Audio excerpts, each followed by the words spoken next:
संतोष देशमुख हत्याकांड प्रकरणामध्ये अटकेत असणाऱ्या वाल्मिक अण्णा कराड यांचा जो तपास चालू आहे, ह्या तपास यंत्रणामध्ये एसआयटी जे पथक आहे त्या एसआयटी पथक मध्ये वाल्मिक कराड यांचेच चाहते असल्याचं आढळून आलं आहे। एक जुना फोटो जर आपण पाहिला तर सध्या जे PSI आहे एसआयटी पथक मध्ये महेश विघ्ने व एक हवालदार म्हणून जे आहेत मनोज कुमार वाघ, हे दोन्ही जण वाल्मिक अण्णा कराड यांचे माणसं असल्याचं बोललं जात आहे आणि त्यामुळे तेच या एसआयटी यंत्रणामध्ये तपास प्रक्रियामध्ये आहेत।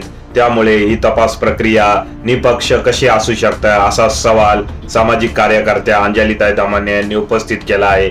या सर्व दोन्ही एसआयटी आणि सीआयडी मध्ये बीडचेच माणसं आहेत, जे माणसं वाल्मिक कराड यांनीच पेरलेले होते बीडच्या पोलीस यंत्रणामध्ये। त्यामुळे या प्रक्रिया निपक्ष कशा होऊ शकतात असा सवाल अनेक सामाजिक कार्यकर्ते करत आहेत। तुम्हाला काय वाटतंय, अशाने ही प्रक्रिया निपक्ष होईल की नाही होणार? कमेंट करा।